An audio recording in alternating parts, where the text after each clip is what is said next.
pour que notre vie de famille ou de communauté, de travail, de loisirs soit tout entière à la suite de Jésus. Il n'existe qu'une solution, prônée par tous les amis de Dieu et sans cesse répétée, donnée chaque jour du temps à la prière. Ce n'est pas une option et cela ne dépend pas de notre état de vie. Tous nous sommes appelés à donner de notre temps à Dieu pour que chacune de nos journées soit imprégnée, souvent de manière insensible, de la grâce. Pour cela, il faut déjà être bien persuadé de cette nécessité. Sans la prière, notre famille ne tiendra pas ou ne portera pas les fruits attendus. Notre cœur risque de se dessécher ou de se renfermer dans le pessimisme ambiant et la culture de mort que nous suggère cette société. Derrière tous ces loisirs, toutes ces distractions,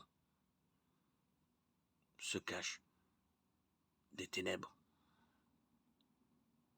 Le prince de ce monde, qui est Satan, veut nous pervertir, distraire nos cœurs, nous éloigner de la parole. Nous ne serons jamais assez brûlants et joyeux pour témoigner de la confiance en Dieu qui nous habite, en restant fidèles à ce que nous enseigne la parole. Et cette confiance ne se trouve pas en nous naturellement, elle est un don gratuit. Il nous faut donc aller l'apprendre là où elle se trouve dans le cœur de Dieu. Ce cœur de Dieu qui ne demande qu'à se répandre dans le nôtre. Et pour cela, il nous faut prier, demander, supplier, jusqu'à faire jaillir de nous ce cri d'impuissance et ce désir de tout recevoir de Dieu. Car il désire fortement nous faire le don de la confiance et de la joie qui l'accompagne. Nous sommes faits pour cela.